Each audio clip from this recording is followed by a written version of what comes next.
Claire Monroe thought she was safe. 4 years of hiding, 4 years of silence, 4 years of pretending her past didn't exist. But safety is an illusion when you're running from a man like Victor Kaine. When the cafe door opens and he walks in, powerful, precise, and devastatingly familiar, her carefully constructed life shatters. Worse, his eyes move from her face to the little girl clutching her hand. Emma, their daughter. The secret Claire has protected with poverty and fear. Victor's expression shifts from shock to something darker. 4 years of lies are about to explode, and Claire knows. You can't outrun the devil forever. Before we dive into Claire's story, hit that like button and drop a comment telling me what city you're watching from. I love seeing how far these stories travel. Now, let's begin.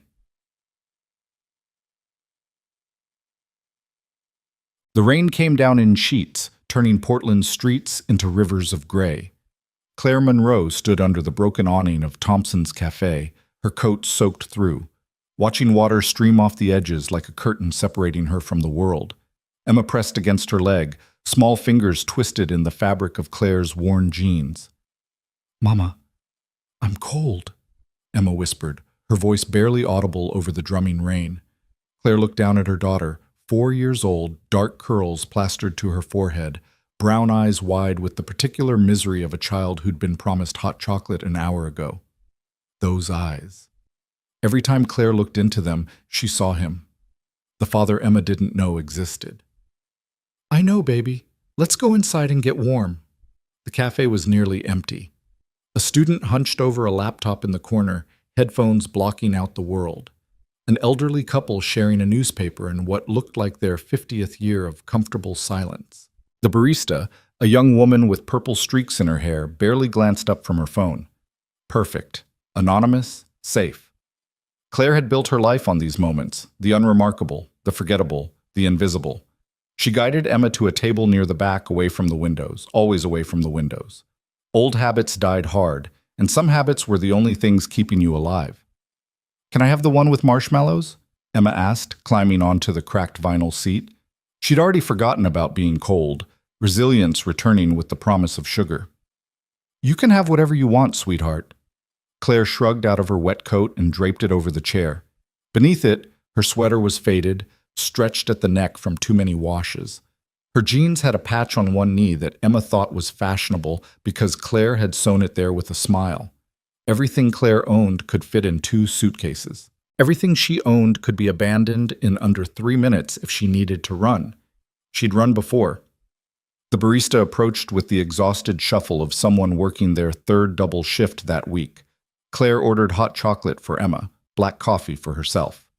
Cheap, simple, nothing that would draw attention or strain the $23 currently folded in her wallet.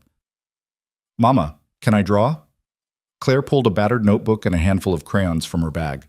Emma snatched the red one immediately, always red first, then yellow, building her pictures from warmth outward. Claire watched her daughter's small hand move across the paper, creating worlds Claire could never give her. Castles, princesses, families with both a mother and a father. That last one made Claire's chest tight. 4 years. 4 years since she'd run. 4 years since she'd left everything behind, the penthouse, the cars, the life that glittered like diamonds and cut just as deep.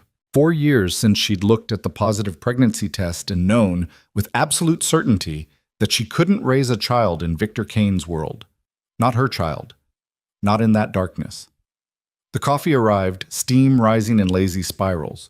Claire wrapped her hands around the cup, letting the heat seep into her fingers.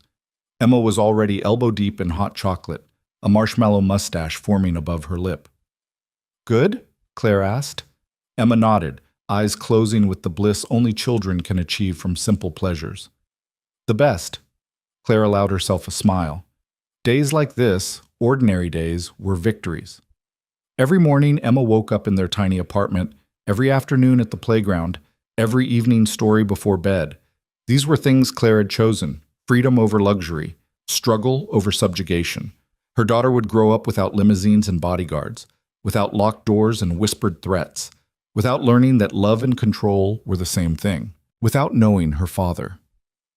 The guilt that accompanied that thought was familiar, a low-grade fever Claire had learned to function through. She'd made her choice.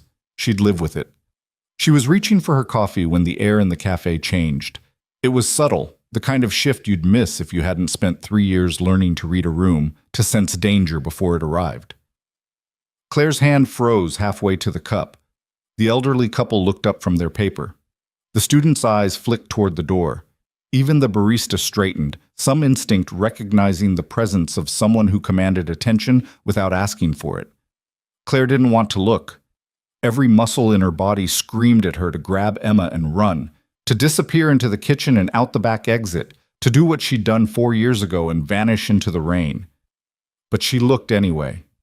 And there he was. Victor Kaine stood just inside the door, rain dripping from the shoulders of a coat that probably cost more than Claire's annual rent. Tall, imposing, perfectly still in the way apex predators are still before they strike. His dark hair was shorter than she remembered, touched with gray at the temples that somehow made him more dangerous, not less. His face was a study in controlled power, sharp jaw, strong features, eyes that could dissect you with a glance. Those eyes swept the cafe with the efficiency of a man who'd spent his life assessing threats and assets. They passed over the student, the couple, the barista, and landed on Claire. The world stopped. 4 years collapsed into nothing. Claire felt 24 again, standing in a gallery opening she'd catered, watching this same man approach her with the inevitability of a storm. She'd been so young then, so stupid. She'd mistaken intensity for passion, possession for protection. She'd learned the difference too late. Victor's expression shifted through emotions too quickly to track.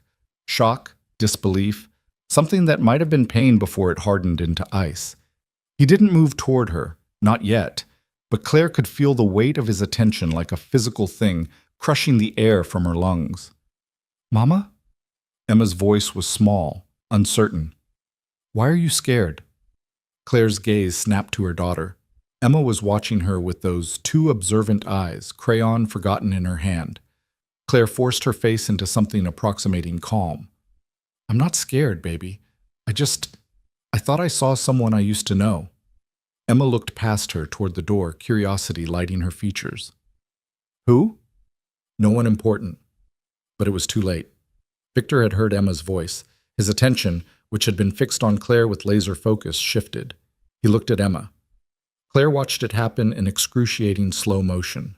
Watched Victor's eyes travel from Emma's dark curls to her small nose, to the stubborn set of her jaw that was pure Kaine genetics. Watched recognition dawn like a sunrise, terrible and inevitable. Watched him do the math. Emma was 4. Claire had been gone for 4 years and 3 months. The timeline was damning. Victor's face went absolutely blank, the kind of empty that preceded violence.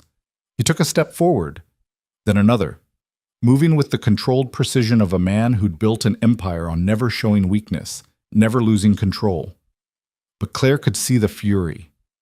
It radiated from him like heat from asphalt. She stood, putting herself between Victor and Emma. "Don't." That single word stopped him 3 feet from their table. They stared at each other across a distance that felt infinite and microscopic at once. 4 years of silence hung between them. "Claire," her name in his mouth sounded like a verdict. "You're alive." "Yes." "You've been alive for 4 years." "Yes." His jaw clenched. "And you didn't think I had a right to know." The barista was watching now, phone in hand, sensing drama. The couple had abandoned all pretense of reading. Claire didn't care. Let them watch, let them record. She'd faced worse than public humiliation. "You had no rights to anything in my life," Claire said quietly. "I made sure of that when I left." "Did you?" Victor's voice dropped lower, intimate with threat. "Because from where I'm standing, it looks like you took something that very much belongs to me." Emma shifted behind Claire, sensing the danger even if she didn't understand it. "Mama?" Victor's eyes moved to Emma again, and this time they stayed there. Claire watched him take in every detail.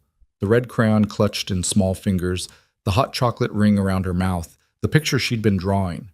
A family. Mother, father, child. How old is she? Victor asked, though he clearly already knew. 4. 4. He repeated it like he was tasting the word, finding it bitter. 4 years old, 4 years I didn't know I had a daughter. You don't have a daughter, Claire said, and each word felt like stepping on glass. You have nothing to do with her, with us. Victor's laugh was cold enough to freeze blood. Is that what you tell yourself? That you could steal my child and I'd have nothing to do with it? I didn't steal anything. I protected her. Protected her. The words cracked like a whip. From what? From having a father? From having everything she could ever want? From having a father who mistakes control for love? Claire's voice rose despite her efforts to stay calm. From growing up thinking locked doors and armed guards are normal. From learning that the man who's supposed to protect her is the same man everyone else fears. The cafe had gone completely silent. Even the rain seemed to quiet, as if the world itself was holding its breath. Victor's expression didn't change, but something flickered in his eyes. Hurt, maybe. Or rage buried so deep it had fossilized into something harder. You don't get to make that choice for me, he said. You don't get to decide I'm not fit to be a father. I already made it, 4 years ago. And now I'm making a different one. He pulled out his phone with the casual confidence of a man who'd never been told no and meant it. We can do this here in front of your daughter, or we can step outside and handle this privately. Your choice. You have 30 seconds. Claire's heart hammered against her ribs. She knew that tone, knew what it meant when Victor gave ultimatums. He would follow through. He always followed through. But Emma was watching with wide, confused eyes. Emma, who'd lived her whole life in peace, who didn't know words like custody battle or legal rights or paternity test. Fine, Claire said, outside, 5 minutes. She turned to Emma, crouching down to eye level. Her daughter's face was pinched with worry, and Claire wanted to scream at the unfairness of it all. 4 years. 4 years of keeping Emma safe, and one rainy afternoon destroyed everything. Baby, I need to talk to that man for a minute. You're going to stay right here and finish your hot chocolate, okay? Who is he? Emma whispered. The question Claire had dreaded for 4 years. The question she'd prepared a dozen different answers for, none of them adequate. Someone from a long time ago, she said, which was true enough. I'll be right back, I promise. She caught the barista's eye. The young woman nodded, understanding without words. She'd keep watch. Claire pressed a kiss to Emma's forehead, breathing in the scent of her soap and rain and hot chocolate, and stood. Victor was already at the door, holding it open. Not courteous, commanding. Claire walked past him into the rain, feeling its cold shock against her skin. The door closed behind them. They stood under the broken awning, rain creating a curtain of privacy around them. 4 years, Victor said again. He was looking at her like she was a stranger. 4 years you let me think you were dead. I never told you I was dead.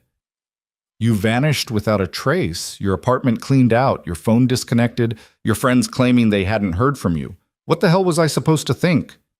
That I left, that I didn't want to be found. Why? The question exploded from him. Why, Claire? What did I do that was so terrible you had to disappear? That you had to take my... His voice cracked, actual emotion breaking through the ice. My daughter. You took my daughter. Claire wrapped her arms around herself, suddenly freezing. You want to know why? Fine, I'll tell you why. The memories came flooding back. The first time Victor had locked her in their penthouse for her safety. The bodyguards who'd followed her everywhere, reporting her movements back to him. The way he'd isolated her from her friends, convinced her she was safest with only him. You were suffocating me, she said. Every decision I made had to go through you.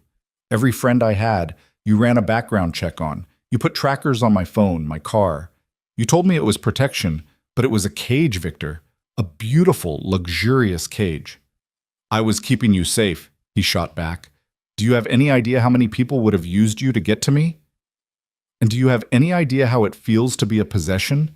To be something guarded instead of someone loved? I loved you. You loved owning me. Claire's voice rose to match his. You loved knowing exactly where I was, who I was with, what I was doing. That's not love, Victor. That's obsession. He stared at her, rain dripping from his hair, jaw clenched so tight she could see the muscle jumping. So you ran. You found out you were pregnant with my child, and you ran. I found out I was pregnant, and I realized I couldn't raise a baby in your world. I couldn't let her grow up thinking your way was normal. I couldn't. Her voice broke. I couldn't let you turn her into another thing you owned. Silence fell between them, broken only by the rain. Victor's hands were fists at his sides, his whole body vibrating with restrained fury. You should have told me, he said finally, voice low and deadly. You should have given me the chance to what? Change? You don't change, Victor. You are what you are. You built an empire on control and fear, and you don't just walk away from that because you have a kid. You don't know what I would have done. You didn't give me the option. No, Claire agreed. I didn't, because I knew what was at stake. Her life, her happiness, her freedom. And what about my rights? My chance to be a father? You forfeited those when you couldn't tell the difference between protection and imprisonment. Victor took a step closer, and Claire's instinct was to back up. But she held her ground. She'd spent 4 years learning to stand on her own. She wouldn't give that up now. I could destroy you, he said softly. One phone call, and I'd have a team of lawyers that would bury you. I could prove you're an unfit mother, no stable income, no permanent address, raising my daughter in poverty when she could have everything. Fear spiked through Claire's chest, but she kept her face calm. You could try. I could succeed. Maybe. But you'd lose her anyway. You think a 4-year-old is going to love the man who took her from her mother? You think you can force your way into her life and she'll just accept you? Something flickered across Victor's face. Uncertainty, maybe. Or the first crack in his armor. She deserves better than what you can give her, he said, but there was less conviction in it now. She deserves to be loved without conditions. She deserves to make mistakes without bodyguards preventing them. She deserves to grow up free. Claire's voice softened. She deserves what you and I never had. A choice. Through the cafe window, they could see Emma. She was drawing again, seemingly content, but Claire could see the way she kept glancing at the door, worried. Victor saw it too. His expression shifted, something raw and painful crossing his features. That's my daughter, he said quietly. My daughter. And I didn't even know she existed. I know. I missed everything. First steps, first words. 4 years of her life gone. I know, Claire said again, and this time there was genuine regret in her voice. Whatever Victor had done to her, whatever their relationship had been, he'd lost something irreplaceable. She couldn't pretend that was justice. I want to know her, Victor said. I want to be part of her life. Victor, not like you're thinking, not with lawyers and custody battles and force. He looked at her, and for the first time since walking into that cafe, he looked less like a crime boss and more like a man who'd just discovered he had a child. I'm asking you, Claire. Please, let me know my daughter. The request shocked her more than any threat could have. Victor Kaine didn't ask. He demanded. He took. He controlled. But there was no control in his voice now, just a father's desperate need. Claire thought about Emma inside, drawing her pictures of families. Thought about the questions that would come eventually. Where's my daddy? Why don't I have a father? Doesn't he want me? Thought about her daughter growing up thinking she wasn't wanted, wasn't worth sticking around for. If I say yes, Claire said slowly, there are rules, non-negotiable rules. Victor's eyes sharpened. I'm listening. Emma's life stays normal. No bodyguards following her to preschool, no armored cars, no teaching her that the world is something to fear. I can't just turn off who I am. Then you stay away from her until you figure out how. Claire's voice was steel. I won't let her grow up in your world, Victor. That's the line. Cross it and I disappear again, and this time you'll never find us. He stared at her, weighing the threat. They both knew she meant it. They both knew she'd done it before. Fine, he said finally. Normal life. What else? You don't make decisions about her without consulting me.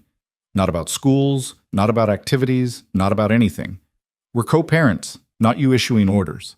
His jaw tightened, but he nodded. Agreed. And you earn her trust. You don't buy it with gifts or tell her you're her father right away. You meet her as a friend of mine. You let her get comfortable. You let her choose to love you. That one hurt him. Claire could see it in the way his shoulders tensed, but he nodded again. Anything else? Yes? Claire looked him directly in the eyes. You prove to me that you've changed, that you can respect boundaries, that you understand love isn't the same as possession. Because the moment I think you're trying to control her the way you tried to control me, we're done. Forever. The rain fell harder, soaking them both. Victor stood there, probably ruining a $1,000 coat, looking at the woman who'd once shared his bed and the daughter he'd never met. I can do that, he said quietly. I can be what she needs. Can you, or will you just be what you think she needs, wrapped in your control? Claire. He stopped, seeming to struggle with words. I know I failed you. I know I crossed lines I shouldn't have, but I never wanted to hurt you. I just wanted to keep you safe. Safe and suffocated aren't that different, Victor. I know that now. He ran a hand through his wet hair. I've had 4 years to think about why you left, to realize what I did wrong. And did you change? He met her eyes. I don't know. I haven't had anyone to test it on, but for her, he glanced at the cafe window. For my daughter, I'll learn. I swear to you, I'll learn. Claire wanted to believe him, wanted to think people could change, that 4 years was enough time for even Victor Kaine to become someone different. But she'd learned the hard way that wanting something didn't make it true. We start slow, she said. You can meet her today, just as my friend. Nothing more. And then? And then we see. If you can respect the boundaries, if you can let her live a normal life, if you can prove that you're thinking of her happiness instead of your own need for control. Victor nodded slowly. Okay. We do it your way. Say it, Claire demanded. Say the words. Say you'll respect my rules. I'll respect your rules. He said it clearly, without hesitation. Emma's life stays normal. We make decisions together. I earn her trust instead of demanding it. And if you think I'm crossing the line, you have every right to walk away. It should have made her feel better, should have reassured her. But Claire knew better than to trust promises made in the rain by a man who'd broken every promise before. Still, what choice did she have? Victor knew about Emma now. The secret was out. She could run again, but he'd find them. He had resources she couldn't match. And maybe, just maybe, Emma deserved to know her father, deserved the chance to have both parents in her life, even if one of them terrified Claire to her core. Come on, Claire said, turning toward the cafe door. Let's go meet your daughter. They walked inside together, water pooling at their feet. Emma looked up from her drawing, eyes widening when she saw them both. Mama, you're soaked. I know, baby. Sorry. Claire slid into her seat, acutely aware of Victor standing at the table's edge, looking at Emma like she was the only person in the world. Emma looked at him with open curiosity. Hi, I'm Emma. Victor's expression softened in a way Claire had never seen before. Hi, Emma. I'm Victor. I'm a friend of your mom's. From a long time ago? Yes, from a long time ago. Emma considered this with the seriousness only children can muster. Do you want to see my drawing? I would love to see your drawing. She pushed the notebook toward him. Victor sat down slowly, like he was approaching something fragile and precious. He studied Emma's crayon family with the same intensity he probably gave to business contracts. This is beautiful, he said, and his voice was rough with emotion. Is this your family? Yep, that's me, that's Mama, and that's... Emma paused, frowning at the stick figure she'd drawn with a crown. That's the dad. I don't have one, but I pretend sometimes. Claire's heart cracked. Beside her, Victor went completely still. Every family is different, Claire said gently. Some kids have a mom and a dad. Some have 2 moms.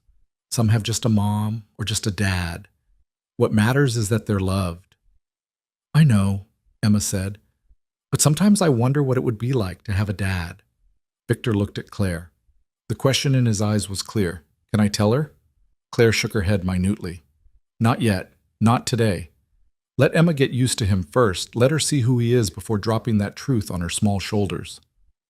Well, Victor said carefully, I bet any dad would be very lucky to have you. Emma beamed at him. You think so? I know so. They sat there, the three of them, while rain drummed against the windows and Emma chattered about her drawings.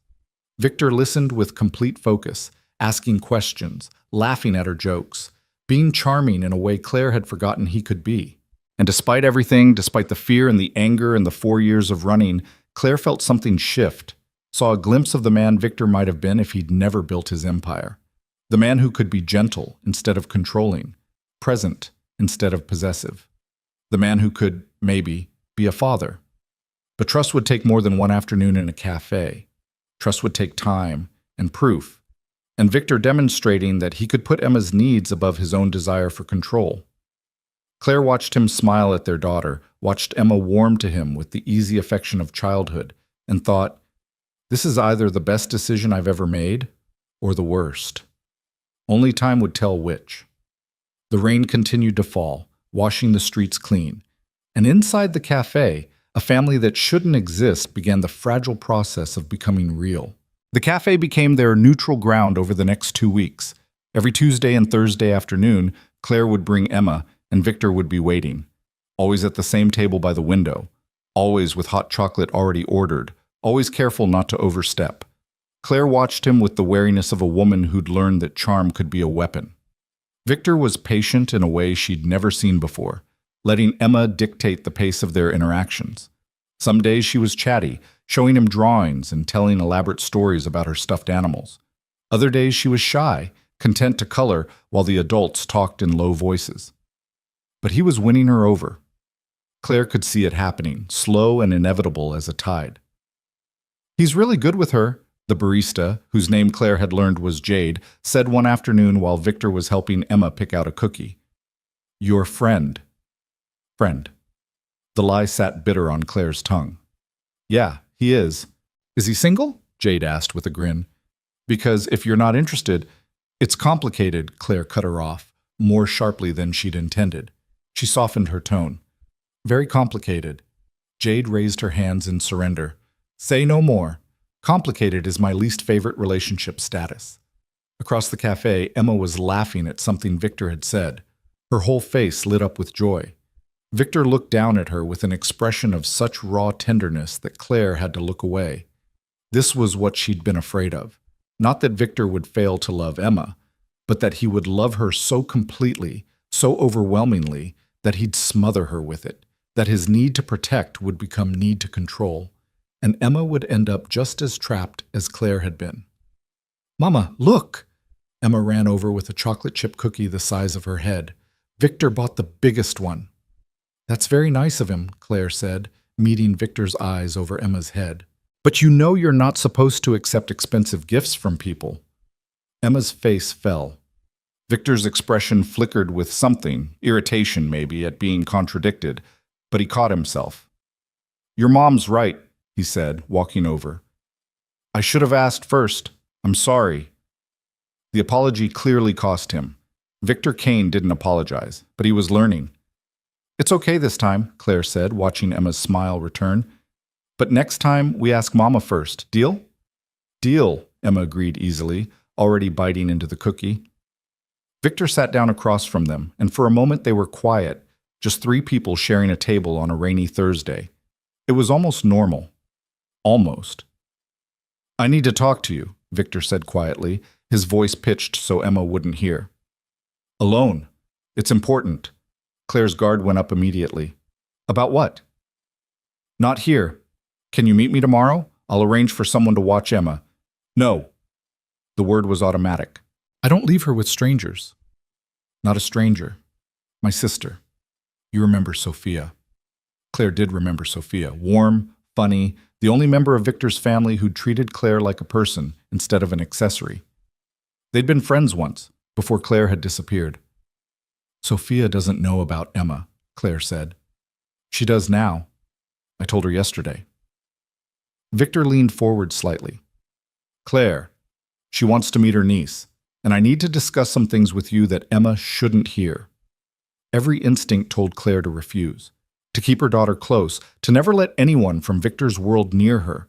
But Emma deserved family beyond just Claire, deserved aunts and cousins and birthday parties with more than 2 people. And Claire was so tired of doing everything alone. "Fine," she said finally, "but we meet somewhere public, and you tell me what this is about right now." Victor glanced at Emma, who was thoroughly occupied with her cookie. "There's been some movement, people asking questions about you, about where you went." Claire's blood went cold. "What kind of people?" "The kind you ran from." His voice was grim. "Someone saw us together. Word got out that Claire Monroe is alive. And now there are people who want to know where you've been, why you left." "This is why I didn't want to come back," Claire hissed. "This is exactly what I was afraid of. I know, but we can handle it. I can handle it. I just need you to trust me." Trust. That word again. Claire wanted to laugh or scream or grab Emma and run like she should have done the moment Victor walked into this cafe. But Emma was happy. For the first time in her young life, she had more than just Claire. She had Victor, and soon she'd have an aunt, and maybe eventually she'd have the family Claire had never been able to give her. "Tomorrow," Claire said. 2:00. The park on Morrison. And Victor, if anything happens to her, nothing will happen to her. You have my word." His word. Once upon a time, that would have meant something to Claire. Now it was just another promise to be broken. That night, after Emma was asleep, Claire stood at the window of their tiny apartment and looked out at the city lights. Somewhere out there, people were asking questions. Somewhere out there, Victor's world was reaching toward hers. She'd been a fool to think she could stay hidden forever. The next afternoon, Sophia Kaine arrived at Claire's apartment with a bright smile and designer bags full of gifts. She was older than Victor by 3 years, with the same dark hair and sharp features, but where Victor was all hard edges, Sophia had softness around the corners. "Claire," she said, pulling Claire into a hug before Claire could protest. "I can't believe it's really you. Victor thought—" "I know what everyone thought," Claire said, extricating herself gently. "I'm sorry I didn't reach out." "Are you kidding? After the way my brother acted?" Sophia waved a dismissive hand. "I would have run too. I'm just glad you're okay." Her eyes moved past Claire to where Emma was peeking out from behind the bedroom door. "And this must be the reason." Emma came forward slowly, studying Sophia with cautious curiosity. "Hi. Are you Victor's sister?" "I am, and that makes me your—" Sophia caught herself, glancing at Claire for permission. "Your friend. I'm your friend Sophia." Claire's throat was tight. "Aunt." Sophia had been about to say aunt, but Emma didn't know yet. Emma still thought Victor was just Mama's friend. "I brought you something," Sophia said, kneeling down to Emma's level. "Do you like puzzles?" Emma's eyes went wide. "I love puzzles." "Perfect. This one has 100 pieces. Think you can handle it?" They spent the next hour on the living room floor, Sophia and Emma working on the puzzle while Claire pretended to read a book, but really just watched them, watched Emma laugh, watched Sophia be gentle and patient and everything a good aunt should be, watched Emma have family. "She's wonderful," Sophia said when Emma went to the bathroom. "Claire, she's absolutely wonderful. Victor said she was perfect, but I thought he was exaggerating. He wasn't." "Thank you," Claire managed, "for being good with her." "Are you kidding? She's family." Sophia's voice dropped lower. "I know Victor told you there's been talk. People asking questions." "Yeah, he mentioned it." "He's handling it. You know my brother. Once he decides something is his to protect, nothing gets through." Sophia paused.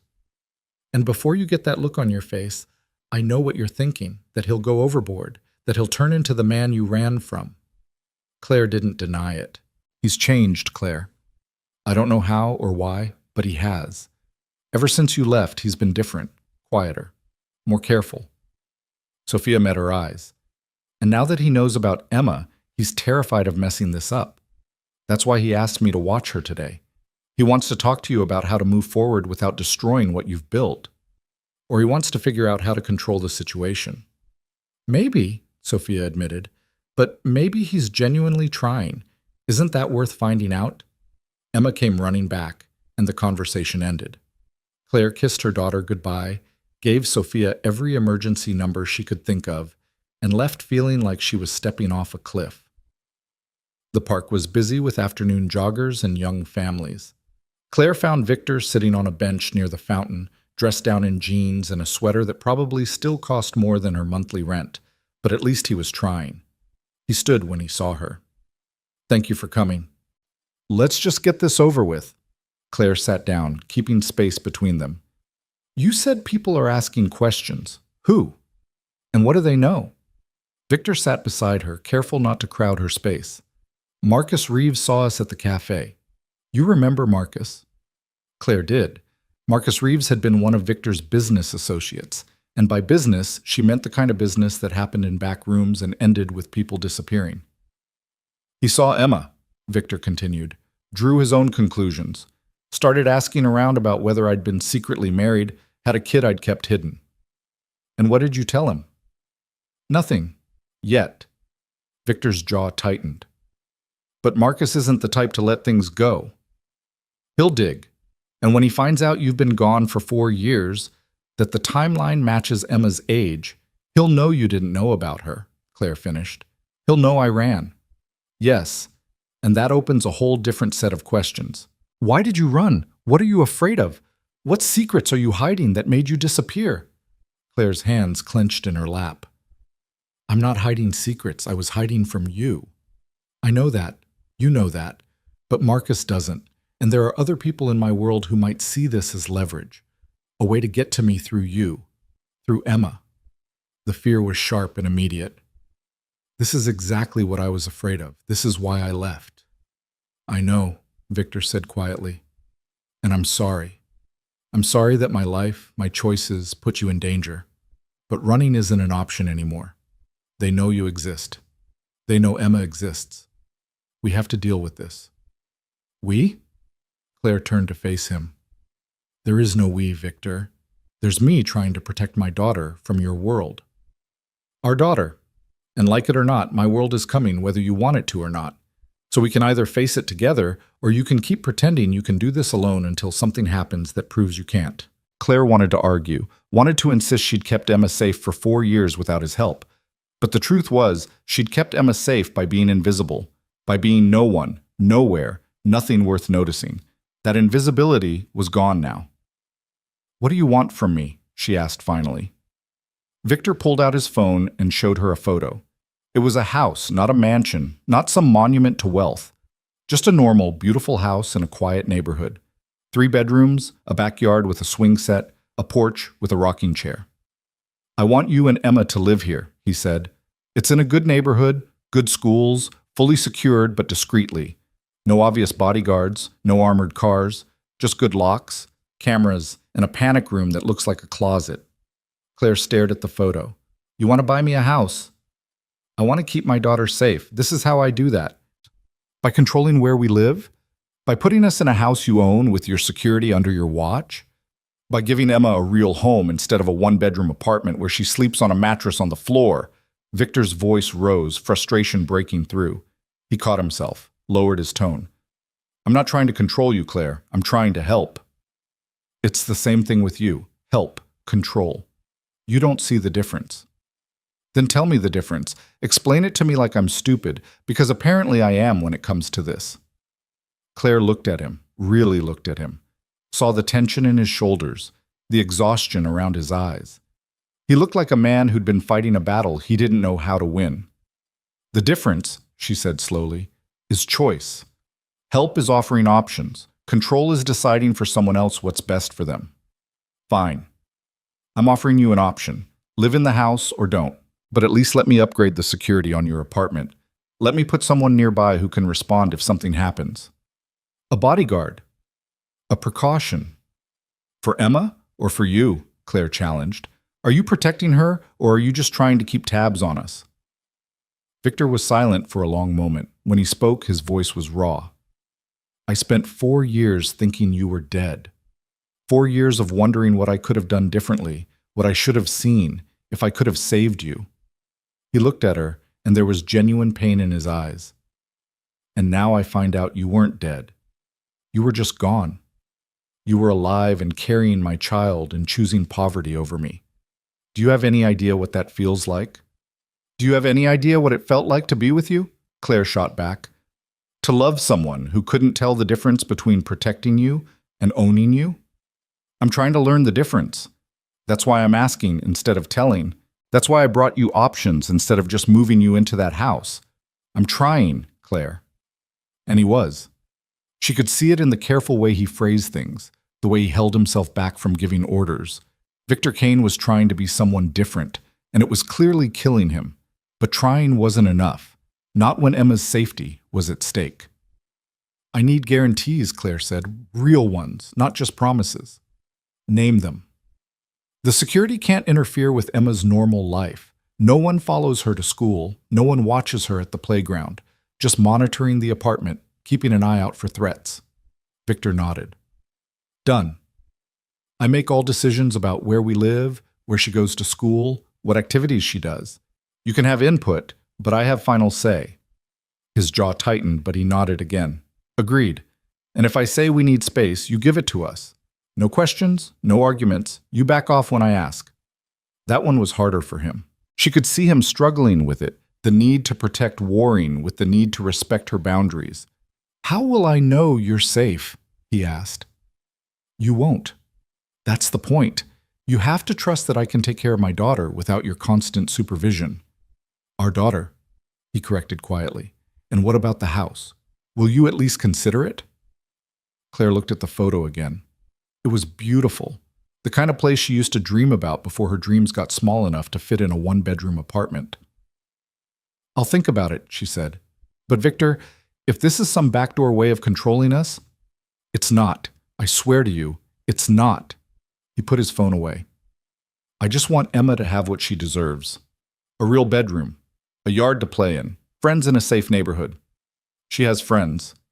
From an apartment complex where you're afraid to let her play outside alone? Victor's voice was gentle but pointed. Claire, I know you've done everything you can. I know you've sacrificed everything to give her a good life, but you don't have to do it alone anymore. Let me help, please. The please broke something in her. Victor Kaine didn't say please, didn't ask, didn't show vulnerability. I'll think about the house, Claire said again. But we're not moving in right away. I need to see that you can respect the boundaries we've set. I need to see that you're serious about this. I am serious, deadly serious. Then prove it. Show me you can give Emma what she needs without turning her life into a fortress. Victor stood, and Claire stood with him. They faced each other across the space between them, 4 years of hurt and anger and unfinished business hanging in the air. I will prove it, he said. I'll prove I can be what she needs, what you both need. We don't need you, Claire said, but there was less conviction in it than before. We're fine on our own. Fine isn't the same as good. Fine isn't the same as safe. He reached out like he might touch her arm, then thought better of it. Let me make things better. Let me try. Claire wanted to say no. Wanted to grab Emma from Sophia and run again, disappear into a new city with a new name. But she was tired.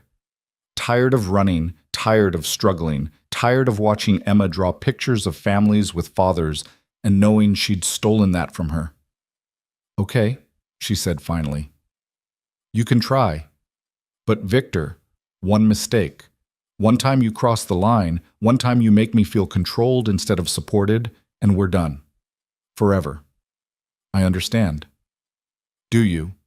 Because this isn't a business deal. This isn't something you can negotiate or manipulate. This is our daughter's life. Her happiness. Her freedom.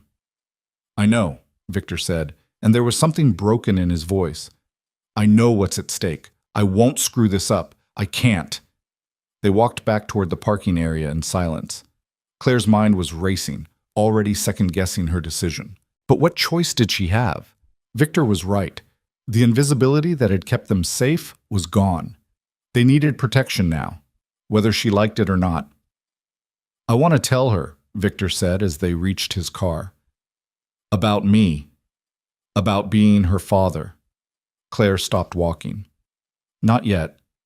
Claire, she's 4 years old. She needs time to understand what that means. We can't just drop it on her. Every day I wait is another day I'm lying to her. You're not lying. You're being her friend, building a relationship so that when we do tell her, it means something.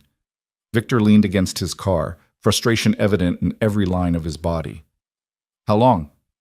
I don't know, a few more weeks, a month. When she's comfortable with you.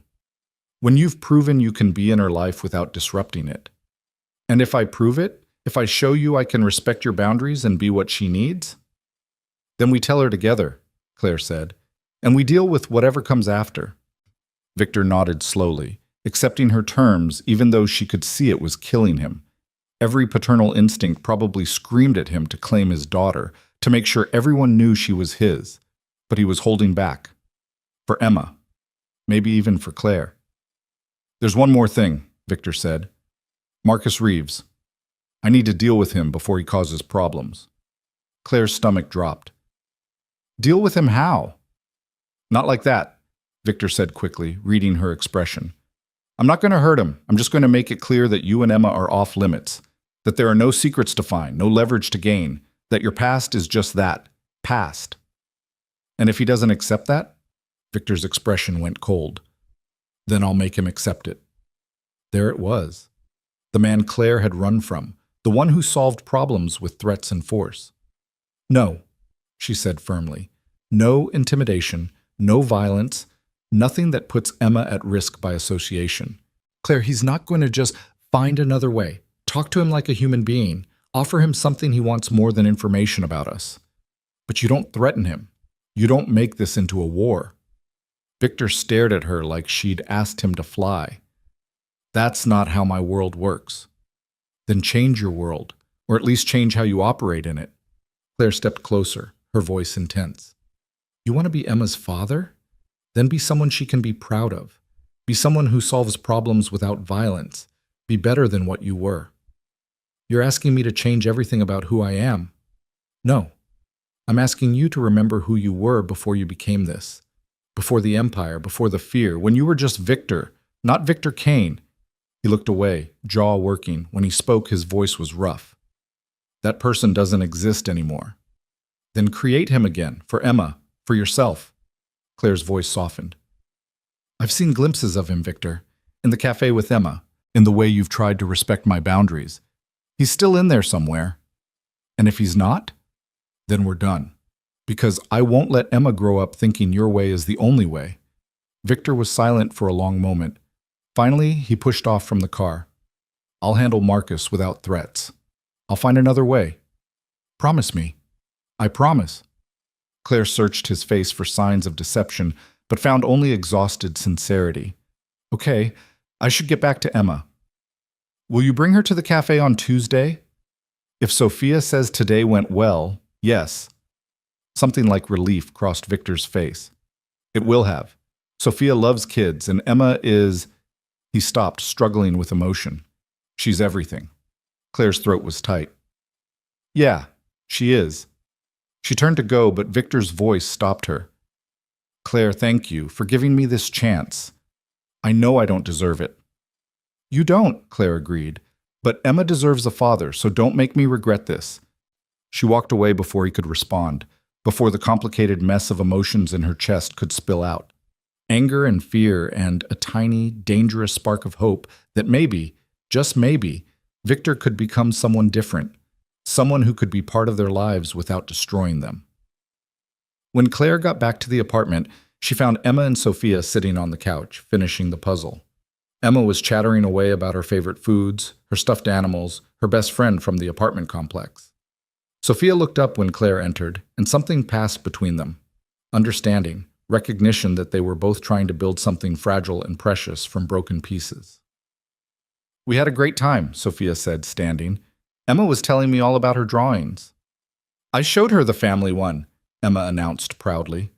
Claire's heart skipped. Did you? Sophia said some families have lots of people and some have just a few, and they're all good families as long as people love each other. That's exactly right, Claire said, shooting Sophia a grateful look. After Sophia left with promises to visit again soon, Claire helped Emma get ready for bed. Her daughter was unusually quiet, processing the day's events. Mama, Emma said as Claire tucked her in, do you think Victor could be in our family? The question knocked the air from Claire's lungs. What makes you ask that? I like him. He's nice. And he looks a little bit like me. Emma touched her own nose. See? Same nose. Claire looked at her daughter's face. Victor's eyes. Victor's stubborn chin. Even the way she tilted her head when thinking was pure Kaine genetics. "Would you like Victor to be part of our family?" Claire asked carefully. Emma thought about it with the seriousness of a child making an important decision. "Yeah, I think so. If he wants to be."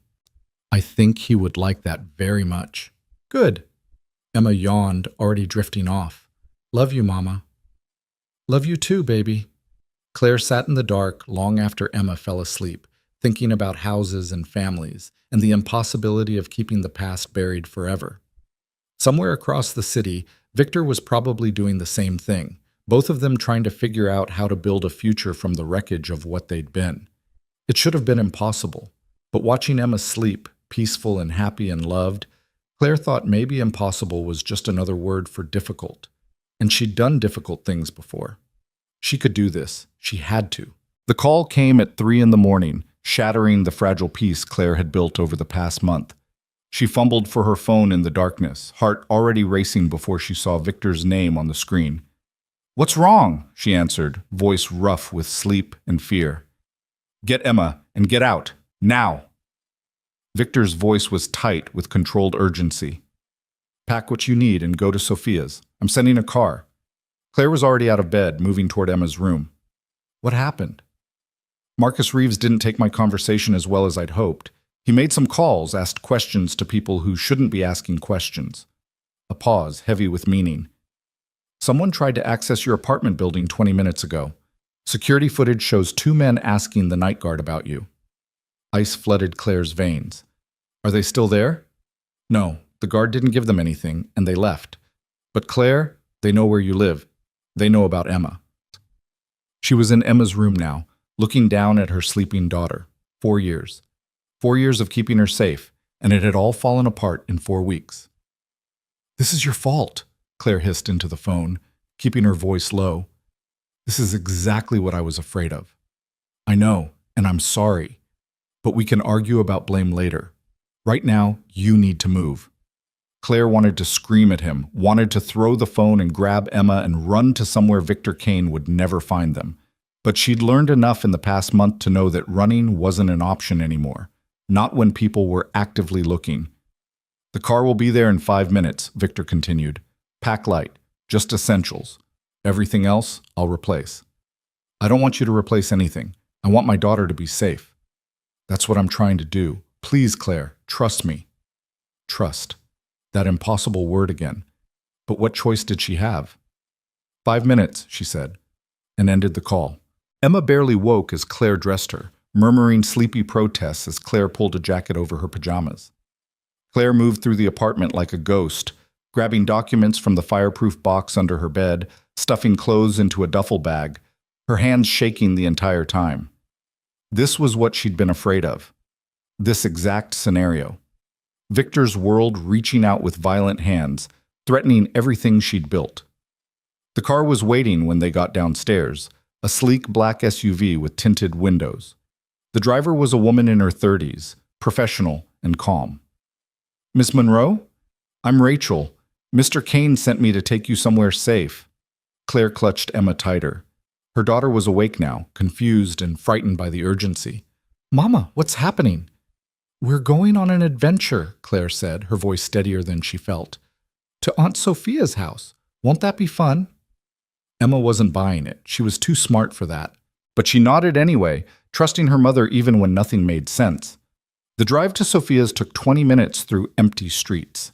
Claire spent the entire time looking over her shoulder, watching for cars that followed too long, for shadows that moved wrong. Emma dozed against her side, small and vulnerable, and completely dependent on Claire to keep her safe, a job Claire was currently failing at. Sophia was waiting at the door when they arrived, still in her robe, concern etched on her face. "Come in, quickly." The house was beautiful, modern and spacious, the kind of place Claire used to dream about, but she barely registered it as Sophia led them to a guest room already prepared with fresh sheets and a nightlight. "Victor called," Sophia said quietly as Claire settled Emma into bed. "He told me what happened." "Did he tell you it's his fault?" Claire's voice was sharp with exhausted anger. That if he'd just stayed away, none of this would be happening. He knows. Believe me, he knows. Sophia touched Claire's arm gently. But you're safe here. No one knows about this house except family. And Victor's handling the situation. Handling it how? Sophia's expression darkened. You don't want to know. Yes, I do. Because if he's doing what I think he's doing, he's not. He promised you he wouldn't use violence, and he's keeping that promise. But Claire, there are other ways to make problems disappear. Claire thought about that, about the power Victor wielded, the fear his name inspired. She'd seen it before. People who crossed Victor Kaine tended to find their businesses mysteriously failing, their secrets suddenly exposed, their lives falling apart in ways that couldn't be traced back to him. Legal, maybe, but no less terrifying. I can't do this, Claire whispered. I can't live like this. Always looking over my shoulder, always afraid someone's going to hurt her to get to him. Then don't. Sophia's voice was kind, but firm. Take the house Victor offered. Let him provide real security. Stop fighting him on every protective measure, and let him do what he does best. Control everything? Keep people safe. Sophia pulled Claire toward the door, lowering her voice so Emma wouldn't hear. I know my brother. I know what he was like with you before, how he suffocated you with his need to protect. But Claire, this is different. This isn't about controlling you. This is about actual threats from actual dangerous people. The people wouldn't be a threat if Victor hadn't told everyone I existed. Maybe. Or maybe they would have found you anyway. You can't stay invisible forever, not in the digital age. At least this way, you have resources to fight back. Claire looked through the doorway at Emma, already asleep again, oblivious to the danger swirling around her. I just want her to have a normal life. I know, but normal isn't always safe, and right now, safe has to come first. Claire spent what was left of the night sitting in a chair by Emma's bed, watching her daughter sleep, thinking about choices and consequences. Dawn was breaking when her phone buzzed with a text from Victor. Situation contained. They won't be back. Can I see you both today? She should have said no. Should have taken Emma and found another city, another life, another chance at invisibility. But Claire was tired. Tired of running, tired of struggling, tired of doing everything alone. She texted back, Sophia's house, noon, we need to talk. Victor arrived exactly at noon, looking like he hadn't slept. There were shadows under his eyes, tension in his shoulders that spoke of a long night dealing with threats Claire didn't want to imagine. Sophia took Emma to the backyard, leaving Claire and Victor alone in the living room. They stood on opposite sides of the coffee table like opponents in a ring. Tell me what you did, Claire demanded. Victor ran a hand through his hair. I found out who sent them, called in some favors, made it clear that pursuing this line of inquiry would be extremely detrimental to their interests. That's vague. It's supposed to be. You said you didn't want to know the details. I changed my mind. What did you threaten them with? Claire, what did you threaten them with? Her voice rose. Because my daughter, our daughter, was pulled out of bed at 3 a.m. because of your world. I deserve to know what you did to fix it. Victor's jaw tightened. I didn't threaten anyone. I simply made some information available to certain parties who had an interest in it. Information that proved pursuing you would cause more problems than it solved. What kind of information? The kind that makes powerful men nervous, financial irregularities, connections to people they'd rather not be connected to. Nothing illegal on my part, just strategic release of facts. Claire processed that. You blackmailed them. I incentivized them to leave you alone. That's the same thing. No, it's not. Blackmail implies I demanded something. I simply ensured they understood the consequences of their actions. Victor stepped closer. And before you lecture me about it, I do it again. I do worse. Anyone who threatens Emma, who threatens you, will find out exactly what I'm capable of. There it was.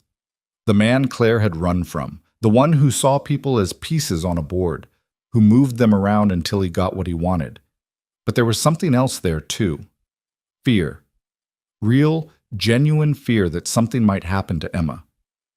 This can't keep happening, Claire said quietly. I can't live like this. Emma can't grow up like this. I know.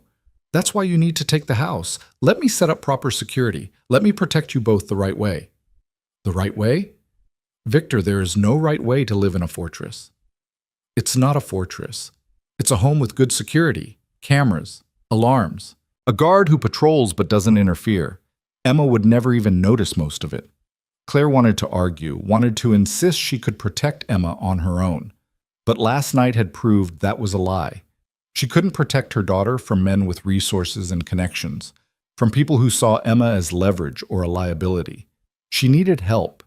She needed Victor's resources, his connections, his ability to make threats disappear. She just didn't want to need any of it. If I agree, she said slowly, I need guarantees. Real ones. Name them. Emma's life stays normal. She goes to regular school, has regular friends, does regular activities. No private security following her around making her feel like a target. Victor nodded. Agreed. The security will be invisible to her. And you don't make decisions about her without consulting me. Not about where she goes, who she sees, what she does. We decide together. Agreed. And we tell her the truth about you being her father, because I won't live in a house you're providing while lying to her about who you are. That one made Victor pause. Claire could see the emotion work across his face. Hope, fear, desperate need. When? He asked hoarsely. Soon. This week. Before we move into the house. She deserves to know why her whole life is changing. Victor nodded, not trusting himself to speak. And one more thing, Claire added. You proved to me that you can handle this without turning into the man I left. That means no more blackmail, no more threats, no more solving problems with fear. You find other ways, legal ways. Or I take Emma and disappear, and this time you won't find us. Claire, I can't just... Yes, you can. You're smart enough, powerful enough, connected enough to solve problems without resorting to intimidation. You just have to want to. And if the only way to keep Emma safe is to do something you don't approve of? Claire met his eyes. Then you call me first. You tell me what you're planning and why. And we decide together. Partnership, Victor. Not you making unilateral decisions about our safety. He stared at her for a long moment. You're asking me to change everything about how I operate. I'm asking you to be a father instead of a crime boss. To think about what Emma needs from you. Not protection at any cost, but a dad who solves problems without violence. Who shows her there's another way. What if there isn't another way? Then you find one. Or you walk away and let us live our lives in peace. The silence between them was heavy with years of hurt and current fear. Finally, Victor spoke, his voice raw. I can't walk away. Not from her, not anymore. Then change. Really change. Not just promises. Show me the man you could be if you weren't so afraid of losing control. Victor looked toward the window where they could see Sophia and Emma playing in the yard. Emma was laughing, chasing butterflies, completely unaware that her entire world was about to shift. Okay, he said quietly. I'll try. I'll really try. Trying isn't enough. You have to succeed. Then I'll succeed. He turned back to Claire. For her, I'll become anyone I need to be. The conviction in his voice made Claire want to believe him, want to think that Victor Kaine could actually change, that love for his daughter could transform him into someone different. But Claire had learned the hard way that wanting something didn't make it true. We tell Emma on Saturday, she said, at the house, so she can see where we'll be living. You, me, and Sophia. We do it together, and we answer whatever questions she has honestly. Victor's hands were shaking slightly. What if she hates me? What if she doesn't want me as her father? Then you respect that and give her time. You don't push, you don't force, you don't try to buy her affection. You let her process it in her own way. And if she never accepts me? Claire's voice softened. She will. Emma has a huge heart. She's already attached to you as a friend. Learning you're her father will be a shock, but Victor... She's been drawing pictures of families with dads for years. She wants this. You just have to not screw it up. That pulled a laugh from him, rough and a little desperate. No pressure then. Welcome to parenthood. It's all pressure. They stood there, the weight of impending revelations settling over them.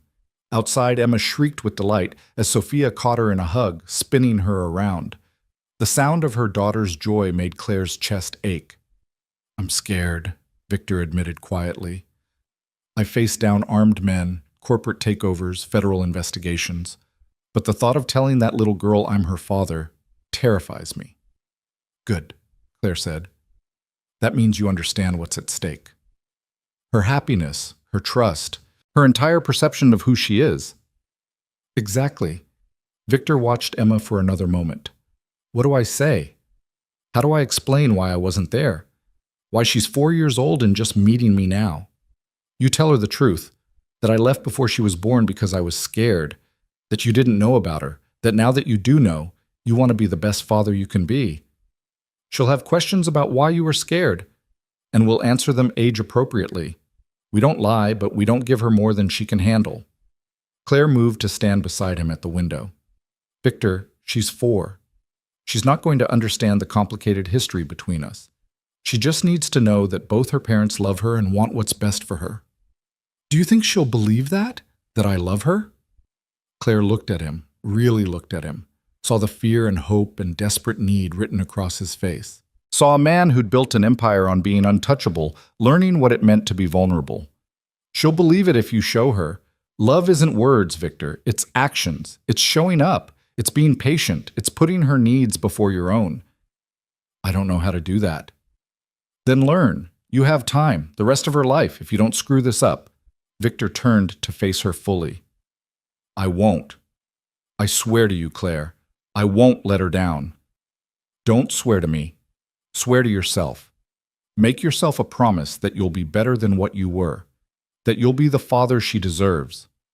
I promise, he said, and it sounded like a vow. I promise I'll be what she needs. The days between that conversation and Saturday moved too fast and too slow simultaneously. Claire packed their belongings, sorting through 4 years of accumulated life, deciding what was worth keeping and what could be left behind. Emma helped, excited about the big new house, without understanding why they were moving. Sophia visited daily, helping pack and offering emotional support Claire hadn't known she needed. They talked while Emma played, honest conversations about Victor, about the past, about the impossible task of co-parenting with a man Claire didn't fully trust. He's really trying, Sophia said one afternoon, wrapping dishes in newspaper. I know it doesn't look like it from the outside, but Victor is terrified. I've never seen him like this. Terrified of what? That Emma won't accept him? Terrified that he'll mess this up, that he'll turn into our father. Sophia paused, choosing her words carefully. Our dad wasn't a good man, Claire. He was cruel and controlling and violent. Victor swore he'd never be like him, but then he built this empire, and somewhere along the way, he became everything he hated. Claire had never heard this before. Victor rarely spoke about his father. What happened to him? Died when Victor was 23? Heart attack? Victor took over the business, legitimized most of it, expanded what was left. But the methods, the control, the fear, those came from our father, and Victor's been trying to unlearn them ever since. Not very successfully. No, Sophia agreed, but he's never had a reason to really try before. You leaving shook him. Finding out about Emma broke him. This is his chance to be someone different. And if he can't be? Sophia met her eyes. Then you do what you have to do to protect Emma. But Claire, give him a real chance. Don't let the past poison what could be. Saturday arrived with clear skies and Claire's nerves stretched to breaking point. The house was perfect, exactly as it had looked in the photos, but better. Warm, welcoming. The kind of place where children could grow up happy. Emma ran through the rooms with Sophia, exclaiming over the backyard, the bedroom that would be hers, the kitchen with its big windows. Victor watched from the doorway, drinking in every moment of his daughter's joy. Ready? Claire asked him quietly. He looked terrified. No, but let's do it anyway. They called Emma into the living room. She came bounding in, all energy and excitement, and plopped down on the couch between Claire and Sophia. Victor sat across from them, perched on the edge of an armchair like he might need to run. Emma, sweetheart, Claire started, her voice gentle. We need to talk to you about something important. Emma's face scrunched with worry. Am I in trouble? No, baby, not at all. We just have something to tell you about Victor. Emma looked at Victor with open curiosity.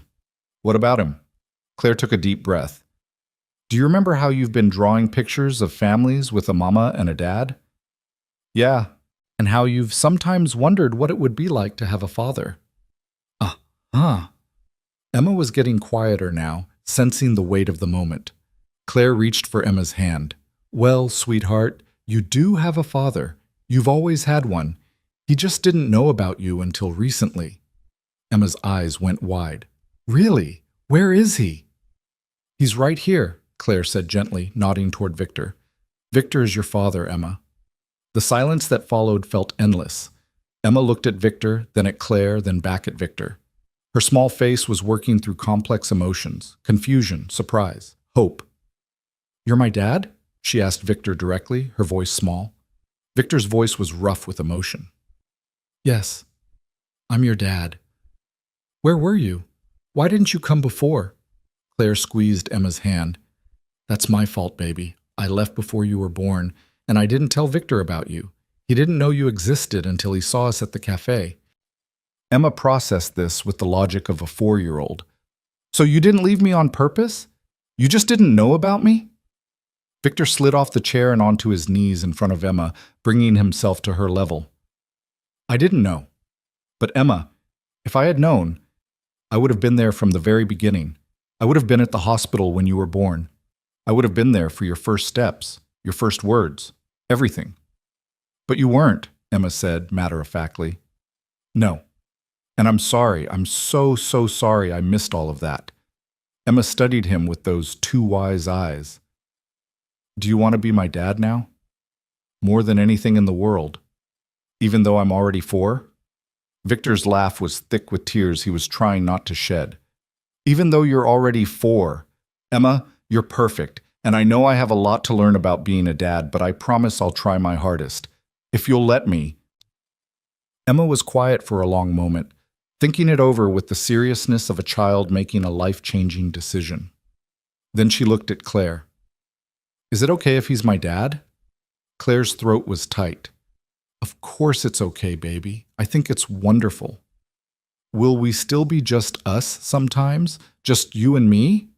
Always. Nothing about us changes. We're just adding someone to our family. Emma nodded slowly, then looked back at Victor. Okay. You can be my dad, but I don't know how to have a dad, so you have to be patient with me. Victor's control finally broke. Tears spilled down his face as he reached for Emma's hand. I'll be so patient. I promise. Emma studied him with concern. Are you sad? No, sweetheart. I'm happy. So happy I get to be your dad. Then why are you crying? Sometimes people cry when they're really happy. Emma seemed to accept this. Can I call you Dad? Victor actually sobbed at that, a sound of pure joy and relief. You can call me whatever you want. I think I'll call you Dad, Emma decided, because that's what you are. She launched herself off the couch and into Victor's arms, wrapping her small body around him in a fierce hug. Victor held her like she was the most precious thing in the world, his face buried in her hair, his shoulders shaking. Claire watched them, tears streaming down her own face. Sophia was crying too, pressing a tissue to her eyes. This was what she'd been afraid of, not that Victor would be a bad father, but that he'd be too much of one, that he'd love Emma so completely it would consume her. But watching them together, Claire thought maybe that kind of love was exactly what Emma needed, what they both needed. After a moment, Emma pulled back and looked at Victor seriously. I have some rules if you're going to be my dad. Victor couldn't help but laugh. Okay, what are your rules? You have to come to my tea parties when I have them. I can do that. And you can't be grumpy if I wake you up early. Noted? And you have to love my mama too, because she's the best and I don't want her to be sad. That one landed like a punch. Victor's eyes went to Claire's over Emma's head. Your mama's pretty amazing. I'll do my best. Emma seemed satisfied with this. Okay, you can be my dad now. Just like that, with a child's simple acceptance, everything changed. Victor was no longer just Claire's dangerous ex-husband, no longer just the man she'd run from. He was Emma's father, part of their family, for better or worse. The rest of the afternoon was spent exploring the house, Emma showing Dad all the things she loved about her new room, Victor following her around like she was the sun, and he was learning to orbit around her instead of the other way around. As the sun set and Sophia took Emma outside to look at the garden, Claire and Victor stood in the kitchen, the weight of what had just happened settling over them. "Thank you," Victor said quietly, "for telling her, for giving me this." "Don't thank me yet. The hard part is just beginning." "I know, but Claire, I meant what I said. I'm going to be what she needs, whatever it takes." "Good, because she's going to need you to be strong and gentle, protective but not controlling. She's going to need you to show her that power and kindness aren't opposites." "I'll try." "Don't try. Do it." Claire's voice was firm. "Because Emma deserves the best version of you, Victor. Not the man you've been, but the man you could be." He met her eyes, and there was steel in his voice when he answered. "Then that's who I'll become. For her, I'll become anyone." Through the window, they could see Emma laughing, spinning in circles with her arms out, completely carefree. A child who'd just gained a father and had no idea yet what that would mean. Claire just hoped Victor could become the father Emma deserved, not the man Claire had run from. Only time would tell. The first real test came 3 weeks after they moved into the house. Claire was in the kitchen preparing breakfast when Emma ran in, tears streaming down her face. "Mama, I fell and my knee hurts." Claire was already moving, but Victor beat her there. He swept Emma up, examining the scraped knee with gentle hands that seemed impossible for a man who'd built an empire on fear. "It's okay, sweetheart. Just a little scrape. Let's get you cleaned up." Claire watched as Victor carried Emma to the bathroom, talking to her in that soft voice he reserved only for his daughter, distracting her from the pain with questions about the butterfly she'd been chasing. He cleaned the wound carefully, applied antiseptic with steady hands, and covered it with a bandage that had cartoon characters on it. "All better," he declared, kissing the top of Emma's head. "You're very brave." "It still hurts a little," Emma admitted, sniffling. "I know, but brave people feel pain too. They just don't let it stop them." Victor set her down gently. "Think you can be brave for me?" Emma nodded, wiping her eyes. "Can I still go to Maya's birthday party?" "Of course. A scraped knee isn't going to keep you from cake and presents." Emma hugged him fiercely before running off to find her shoes. Victor stood slowly, finding Claire watching from the doorway. "What?" he asked. "Nothing. You were good with her." "She's my daughter. Of course I was good with her." But Claire could see the tension in his shoulders, the way his hands shook slightly. Victor was terrified of making mistakes, of doing the wrong thing, of being the father he'd never had. "You're overthinking it," Claire said gently. "Parenting isn't about being perfect. It's about showing up." "I want to be perfect for her." "Nobody's perfect, not me, not you. Emma doesn't need perfect. She needs present." Victor leaned against the doorframe, exhaustion evident in his face. "I don't know how you did this alone for 4 years. I've been at it for 3 weeks, and I'm already terrified I'm going to mess her up." "Welcome to parenthood," Claire said with a slight smile. "The fear never goes away. You just learn to function through it." "How comforting." "It's honest." Claire moved closer, her voice lowering. "But Victor, you're doing well. Better than I expected, honestly." "High praise," he said dryly. "I mean it. You've respected the boundaries we set. You haven't tried to control everything. You've let Emma set the pace." Claire paused. "I know how hard that must be for you." Victor's laugh was humorless. "You have no idea. Every instinct tells me to wrap her in bubble wrap and never let her out of my sight. But I'm learning to breathe through it." "Good. Because Maya's party is at a public park with 20 other 4-year-olds running around like maniacs. You're going to have to let her be a normal kid." The muscle in Victor's jaw tightened. "I know. Do you? Because if you show up with bodyguards or try to follow her around the playground, I won't." He cut her off, but not unkindly. "I promised you I'd let her live normally. I'm keeping that promise." Claire studied him, looking for signs of deception, but found only tired sincerity. "Okay, I'm trusting you. I know what that costs you. I won't waste it." The party was exactly as chaotic as Claire had predicted. 20 children hopped up on sugar, running wild through the park, while exhausted parents tried to maintain some semblance of order. Emma disappeared into the fray immediately, her scraped knee forgotten in the excitement of seeing her friends. Victor stood at the edge of the pavilion, hands shoved in his pockets, watching Emma with the intensity of a man tracking a target. Claire could see him cataloging every potential danger: the pond 50 yards away, the older kids playing too rough near the swings, the stranger walking their dog past the playground. "She's fine," Claire said quietly, coming to stand beside him. "There are too many variables, too many things that could go wrong. That's life with kids. You can't control every variable." "I can try." "No, you can't. That's the whole point." Claire touched his arm lightly. "Victor, you have to let go a little, not of caring, not of being protective, but of thinking you can prevent every possible bad thing from happening. What if something happens because I didn't prevent it? Then we deal with it. Together. That's what co-parenting means." Victor was quiet for a long moment, watching Emma climb the jungle gym with 3 other girls. "I never thought I'd have this. A daughter, a family, a chance to be something other than what I am." "You still are what you are," Claire said honestly. "But you're learning to be more than that too." "Am I? Or am I just hiding it better?" The question was raw, vulnerable in a way Victor rarely allowed himself to be.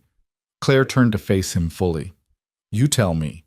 When Emma asked you to have a tea party last week, what did you do?" "I sat in a chair too small for me and pretended to drink imaginary tea." "And when she wanted you to read the same bedtime story 3 nights in a row?" "I read it all 3 nights with different voices for the characters." "And when Marcus Reeves sent that message asking to meet?" Victor's expression hardened. "I ignored it, like you asked me to." "Did you want to respond?" "More than you know. Every instinct told me to shut him down permanently." "But you didn't." "No, because Emma was in the next room practicing her ABCs, and I thought about what kind of man I want her to see me as." Victor's voice was rough. "So I deleted the message and went to help her with her letters instead." Claire felt something shift in her chest. This was what she'd been waiting for, proof that Victor could choose differently, that his love for Emma could change him in ways Claire's love never had. "That's who you're becoming," she said quietly. "Not the man who responds to every threat with force. The man who chooses his daughter over his empire." "It's not that simple." "It never is, but you're trying. That's what matters." A shriek of laughter drew their attention. Emma was being chased by 2 boys, all 3 of them giggling wildly as they ran circles around the playground equipment. She was completely, perfectly happy. "She's amazing," Victor said, and there was wonder in his voice. "How did we make something so perfect?" "We didn't. She made herself." Claire smiled slightly. "We just get to witness it." They stood there together, watching their daughter play, and for the first time since Victor had walked back into her life, Claire felt something like peace. Maybe this could work. Maybe they could build something functional from the broken pieces of what they'd been. The illusion lasted exactly 4 more days. Claire was at the grocery store with Emma when her phone rang. Sophia's name flashed on the screen. "Hey, what's up?" "Where are you?" Sophia's voice was tight with tension. "Grocery shopping. Why?" "You need to go home. Now. Don't stop anywhere. Don't talk to anyone. Just get Emma and go straight home." Ice flooded Claire's veins. "What happened?" "Victor will explain. Just please, Claire. Go home now." The drive back felt like it took hours instead of minutes. Emma chattered about the cookies they'd bought, oblivious to Claire's white-knuckled grip on the steering wheel. Claire kept checking the mirrors, looking for cars following them, for threats she couldn't name. Victor was waiting when they pulled into the driveway. He looked like he'd aged 10 years since morning. "Emma, sweetie," Claire said, forcing her voice to stay calm. "Why don't you go play in your room for a bit? Dad and I need to talk." Emma looked between them, picking up on the tension. "Are you fighting?" "No, baby, just adult talk. Go on." Once Emma was safely upstairs, Claire rounded on Victor. "What happened?" "Marcus Reeves is dead." The words hit like a physical blow. "What?" "They found him this morning, shot twice in his car. Professional hit." Claire's mind was racing. "And they think you did it." "I didn't." Victor's voice was fierce. "I swear to you, Claire, I had nothing to do with it. I've been handling him exactly like you asked, ignoring him, not engaging. But people won't believe that. They'll think exactly what they're supposed to think, that I silenced a problem. Victor ran both hands through his hair. Someone's setting me up. Someone who knows about Marcus's interest in you and Emma, who knows I'd be the obvious suspect. Who? I don't know yet. But Claire, this is bad. The police are going to come asking questions. Federal agents too, probably. And when they do, they're going to want to know about you, about why Marcus was so interested in finding you. Claire sank into a chair, her whole body shaking. This is what I was afraid of. This exact thing, your world destroying ours. I know. And I'm sorry, but we have to deal with what's in front of us. How? How do we deal with this? Victor knelt in front of her, taking her hands. First, you tell me the truth. All of it.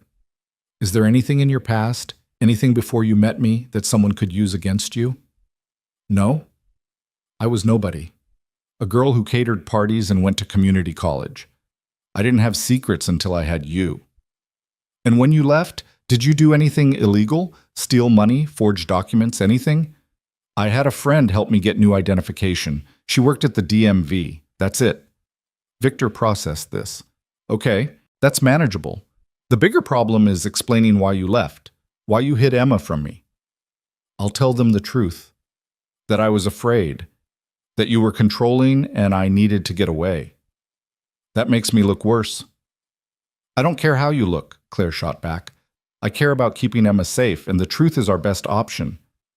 The truth is that I'm a crime boss who drove away the mother of his child because I couldn't tell the difference between love and possession, Victor said bitterly. That's not going to win me any sympathy. Maybe not, but it's honest. Claire squeezed his hands. Victor, if we start lying now, we'll never stop, and Emma deserves better than that. Before Victor could respond, the doorbell rang. They looked at each other, both knowing who it would be. Stay here, Victor said, standing. Let me handle this. No, we handle it together. Victor opened the door to find 2 federal agents standing on the porch, badges already out. Victor Kaine? I'm Agent Martinez. This is Agent Chen. We need to ask you some questions about Marcus Reeves. Of course, come in.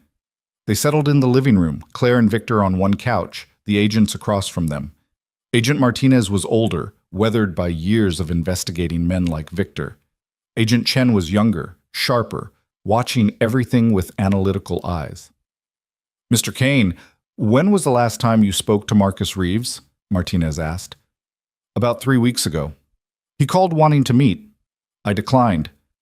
And before that? About a month ago. We had a brief conversation about business matters. What kind of business matters? Victor's expression was carefully neutral. Marcus had questions about some mutual acquaintances. I answered what I could. Mutual acquaintances, Chen repeated, such as? This is where I need to clarify something, Victor said calmly. I'm happy to cooperate with your investigation, but I'm also aware of my rights. If you're treating me as a suspect rather than a witness, I should have my attorney present. Martinez smiled thinly. We're just having a conversation, Mr. Kaine. A conversation that could easily turn into an interrogation. So let's establish some ground rules. I had nothing to do with Marcus Reeves's death. I have alibis for the entire morning. And while I understand why I might be a person of interest, I'm not going to inadvertently incriminate myself by speaking without counsel. Interesting response from an innocent man. Practical response from a man who's been investigated before. Victor's voice hardened. I know how this works. You're looking for someone to pin this on, and I'm the convenient target. But I didn't kill Marcus. I didn't order anyone to kill Marcus, and I had no reason to want him dead. Chen turned to Claire. And you are? Claire Monroe. I live here with my daughter. How long have you known Mr. Kaine? Claire felt Victor tense beside her. About 5 years. We were together, then we weren't. We recently reconnected.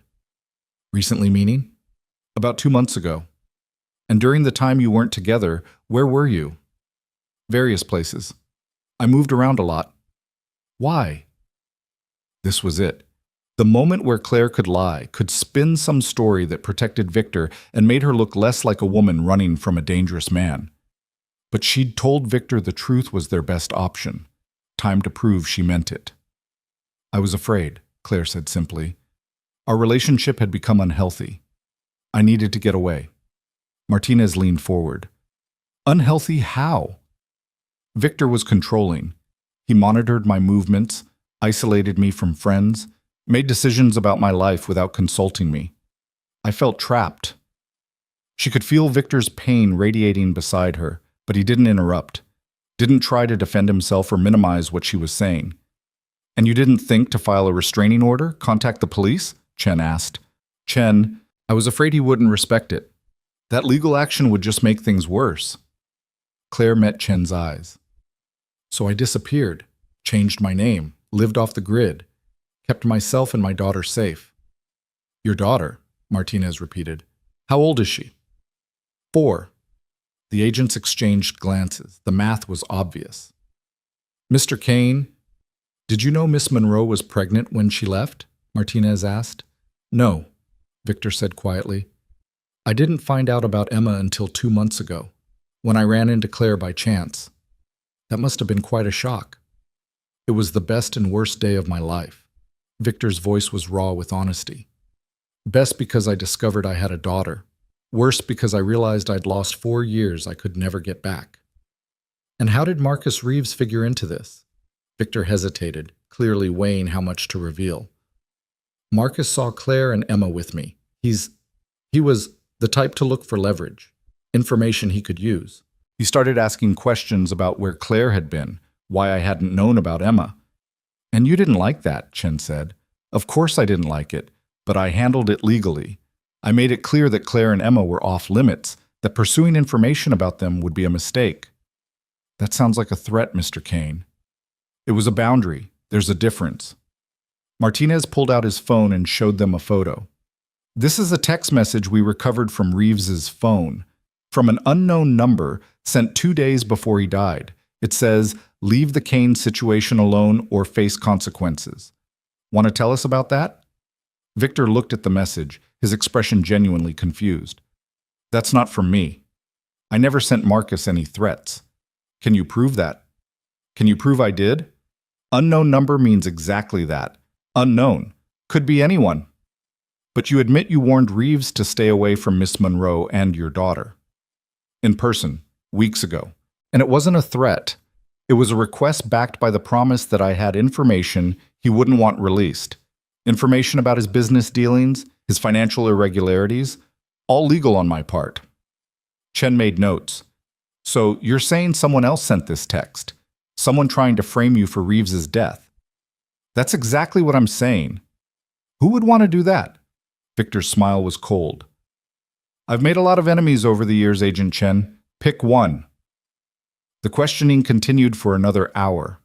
The agents pressed, Victor deflected, and Claire told her story in stark, painful detail. When they finally left, with promises to be in touch, Claire felt like she'd been through a war. That went better than expected, Victor said, closing the door. Better? They basically accused you of murder.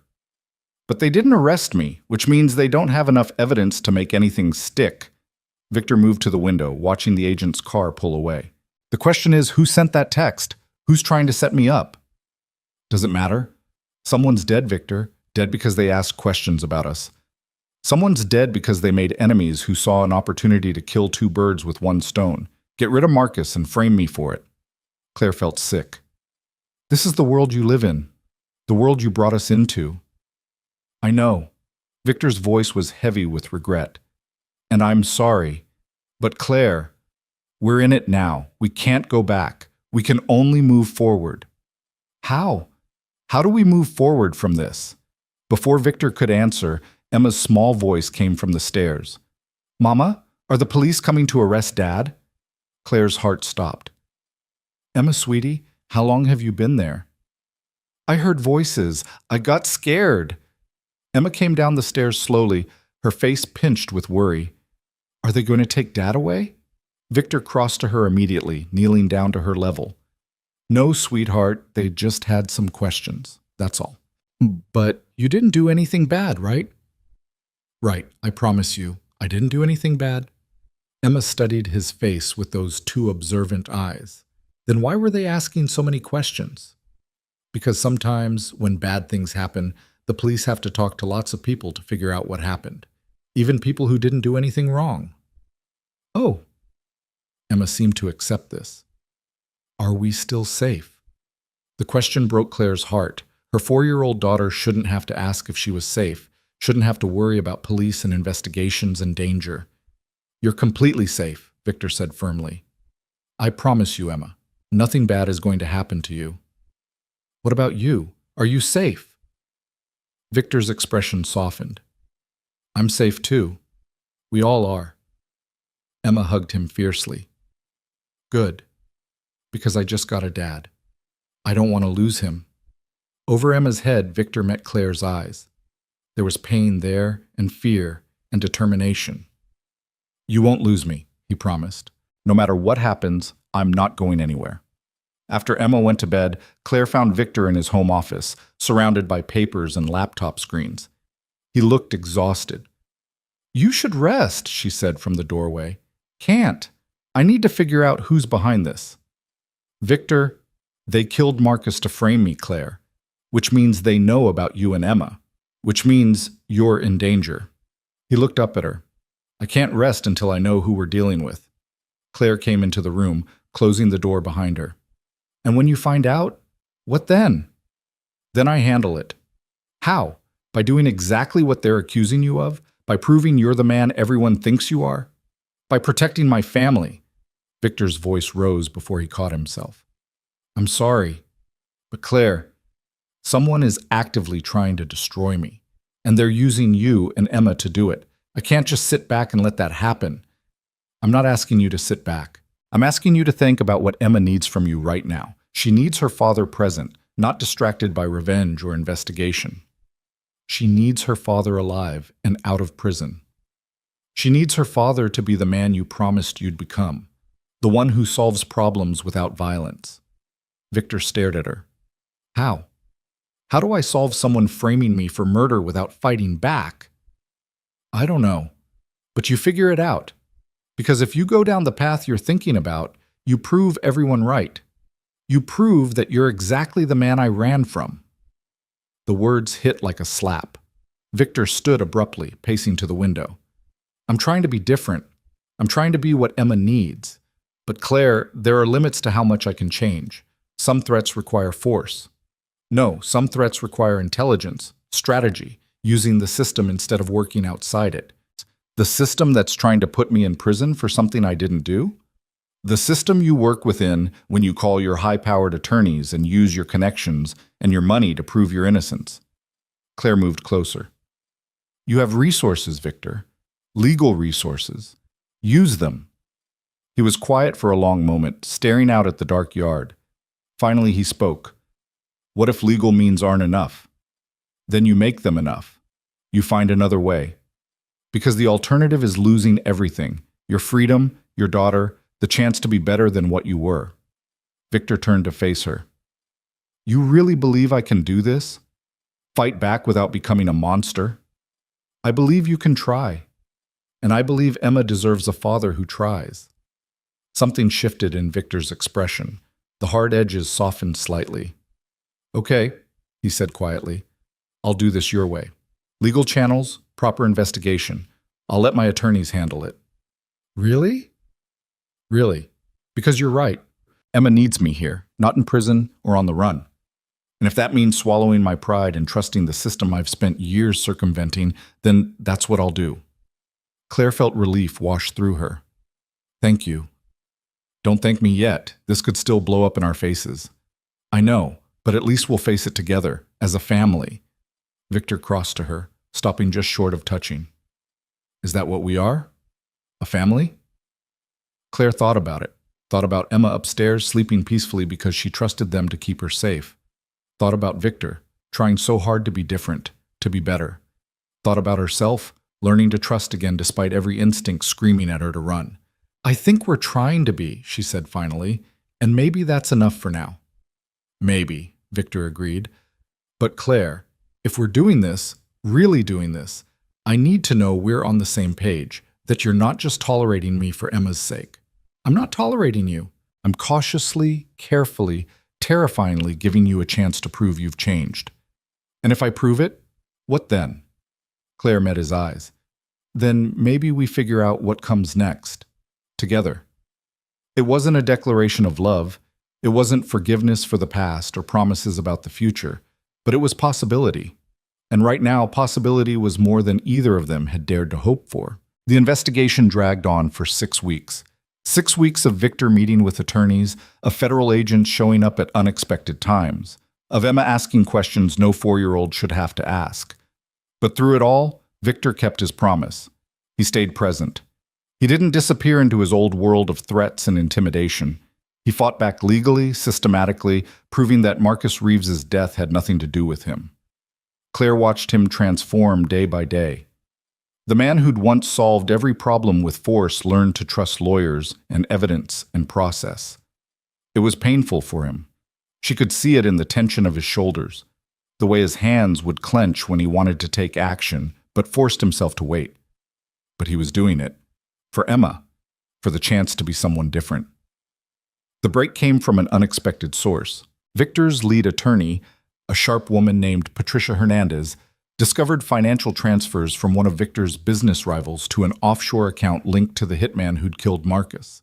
The rival, a man named Thomas Garrett, had seen an opportunity to eliminate both a problematic associate and his biggest competitor in one move. "We have him," Patricia announced, spreading documents across Victor's dining room table. The transfers, the communications, the timeline, everything points to Garrett orchestrating this to frame you. Victor studied the papers with an expression Claire couldn't quite read. "How long until the feds see this?" "I'm meeting with them tomorrow morning. By afternoon, they should be redirecting their investigation." After Patricia left, Victor sat in silence, staring at the evidence that would clear his name. Claire found him there an hour later, Emma already asleep upstairs. "You should be celebrating," she said. "Should I?" Victor looked up at her. "Garrett's going to prison because I had better lawyers than he did, because I could afford to dig deeper, investigate harder. The system worked for me because I have money and power. That's not justice, Claire. That's just another form of the same game I've been playing my whole life." Claire sat down beside him. "But you played it differently this time. You didn't threaten Garrett. You didn't make him disappear. You used the legal system exactly like you promised you would. And if the evidence hadn't been there, if Patricia hadn't found those transfers, then we would have dealt with it, together. But Victor, you can't second-guess doing the right thing just because it worked out." He was quiet for a long moment. "I keep waiting for the other shoe to drop, for some part of my old life to come back and destroy what we're building. It might. There are no guarantees." Claire reached for his hand. "But you're not the same man you were when I left. That man would have handled this very differently." "Would he? Or is he just hiding, waiting for the right moment to come back out?" "I don't know," Claire said honestly. "I think that's something you'll have to keep choosing every day. Who you want to be. Who Emma needs you to be." Victor turned to look at her fully.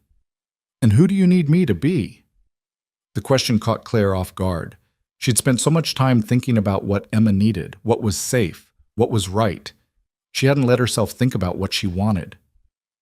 "I need you to be honest," she said finally, "about who you are, who you were, and who you're trying to become. I need you to keep choosing us over everything else. And I need you to understand that I'm still learning to trust you, that it might take a long time." "I can do that." Victor's voice was soft. "I can be patient." "Can you?" "Because, Victor, there's something I need to tell you, something I've been afraid to say." He tensed. "What?" Claire took a deep breath. "I'm starting to see glimpses of the man I fell in love with, the one who existed before the Empire consumed him, and it terrifies me. Because I don't know if I can survive loving you and losing you again." Victor's expression was raw with emotion. "You won't lose me. You don't know that. None of us know what's going to happen. Then let's figure it out together." He stood, pulling her up with him. "Claire, I know I don't deserve another chance. I know I hurt you in ways I can't take back. But I'm asking anyway. Give me a real chance. Not just as Emma's father, but as someone who could be part of your life, your partner, your—" "Don't!" Claire cut him off. "Don't say it unless you mean it, unless you're absolutely sure you can be what you're promising." "I am sure." I've never been more sure of anything.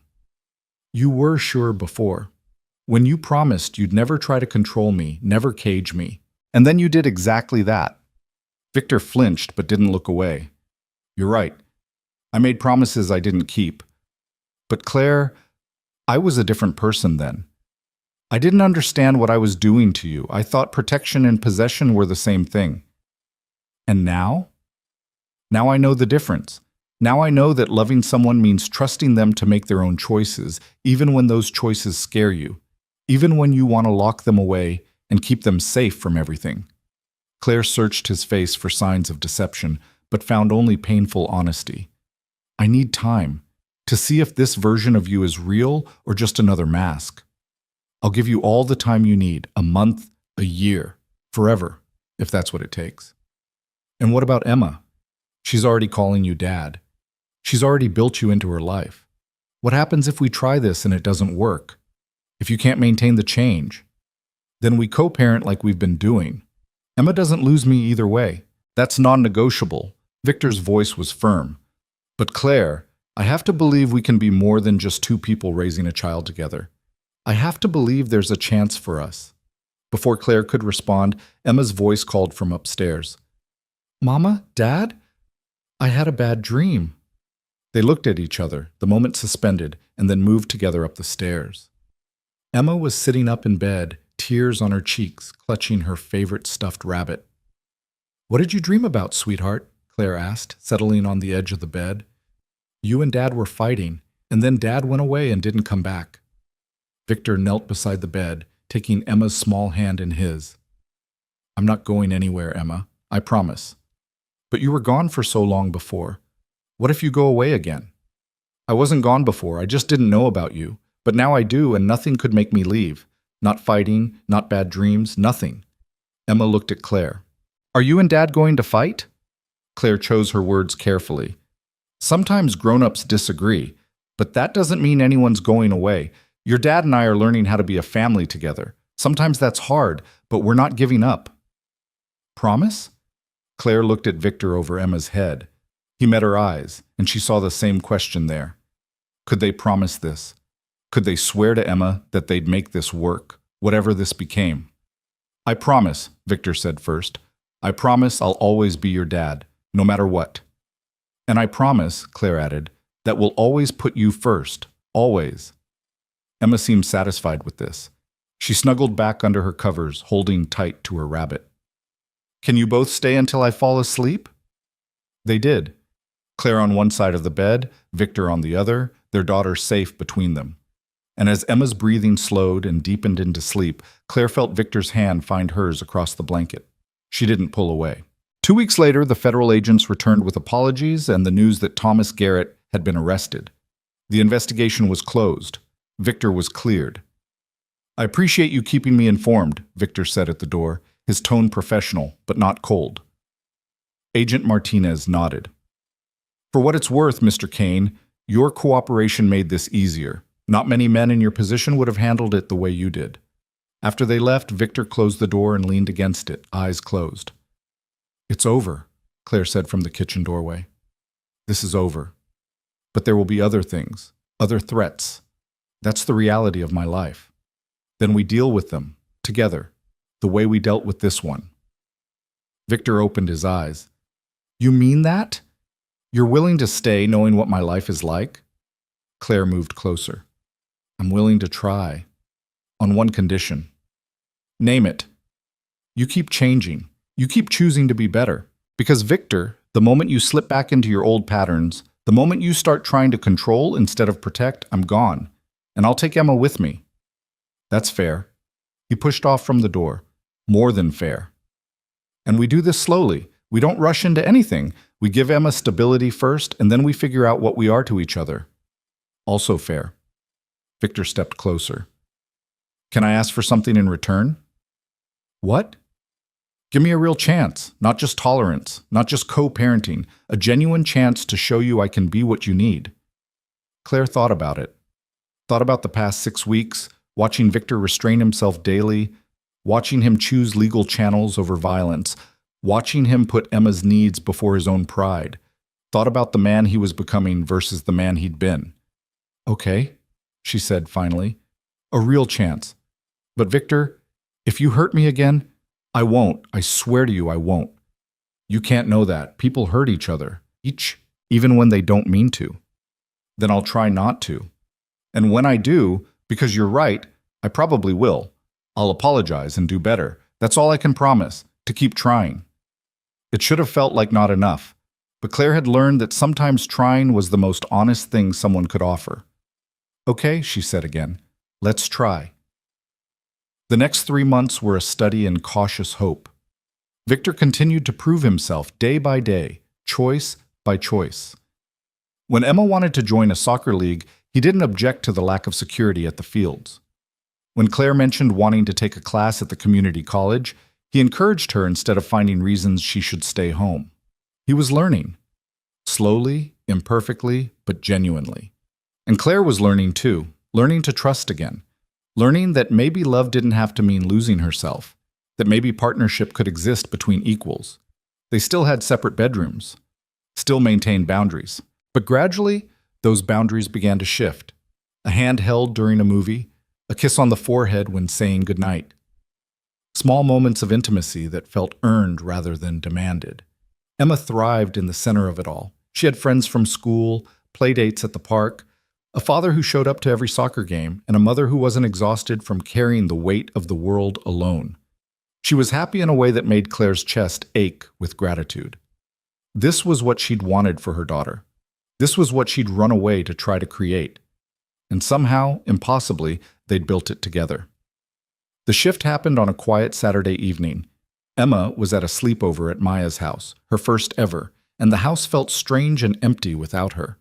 Claire found Victor in the kitchen, cooking dinner with the careful concentration of a man who'd learned this skill recently and was still perfecting it.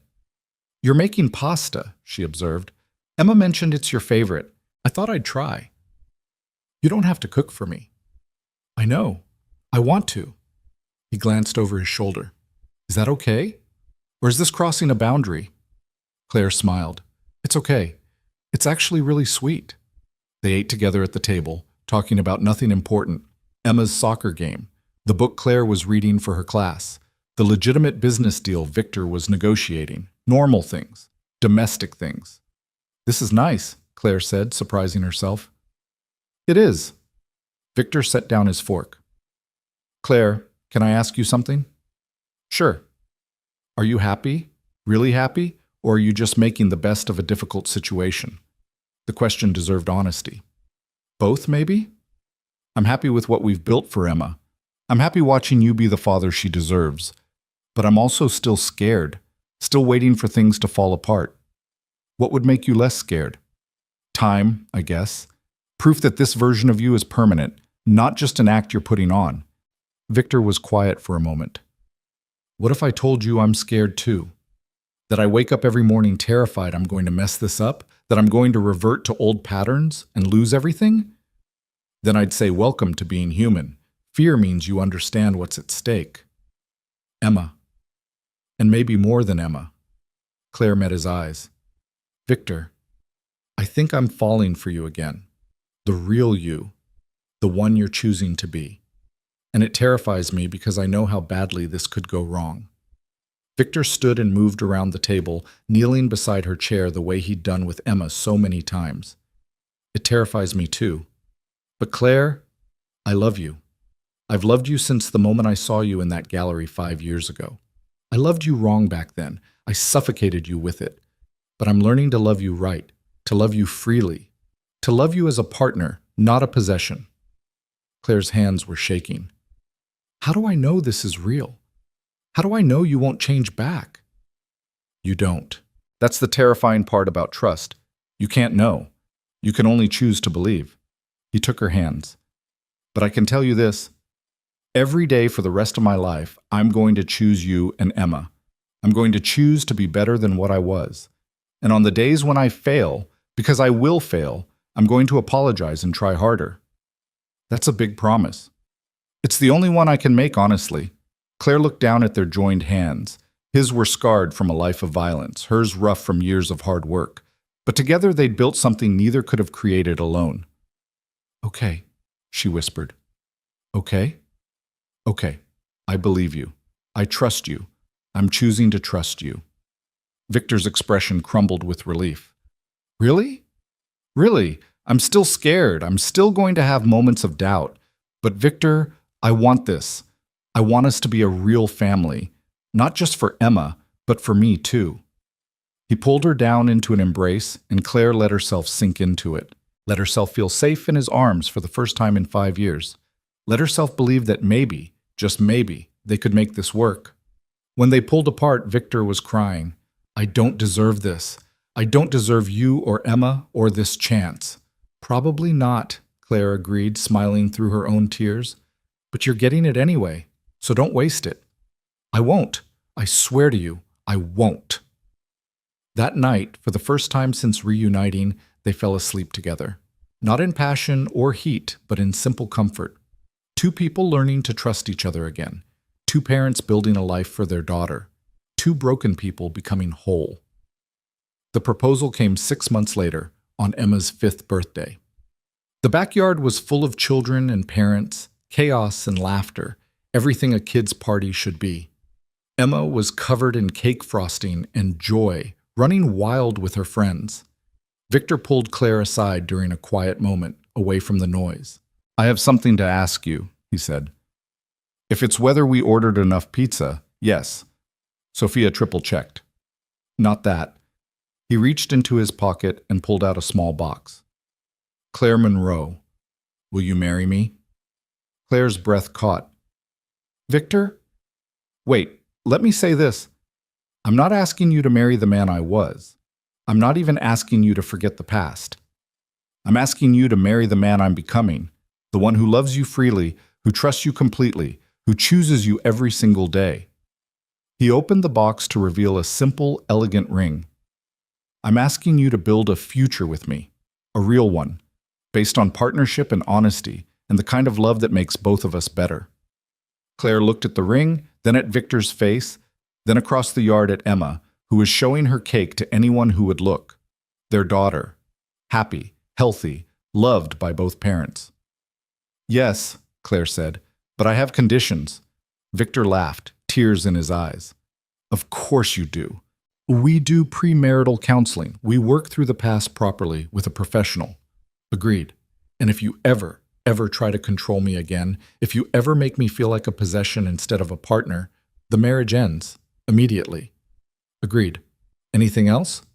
"Yeah. You have to promise me that you'll keep being this version of yourself, the one who plays tea party and reads bedtime stories and solves problems without violence, that you'll keep choosing to be better. I promise, every day for the rest of my life, I'll choose to be the man you and Emma deserve." Claire held out her hand, and Victor slid the ring onto her finger. It fit perfectly. "Mama! Dad!" Emma came running over, frosting in her hair. "Come see my presents." They followed her back to the party, hand in hand, and Claire felt something settle in her chest. Peace, maybe, or hope, or just the quiet certainty that they were going to be okay.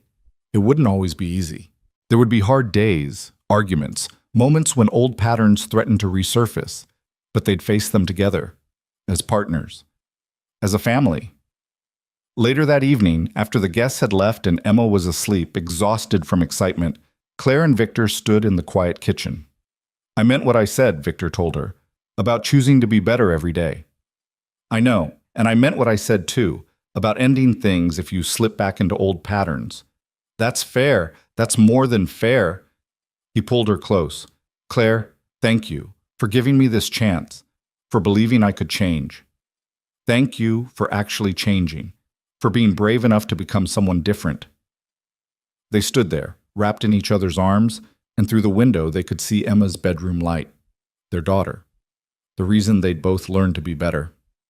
"I love you," Victor said, the right way this time. "I love you too," Claire replied, "and I'm choosing to trust that love." It was enough.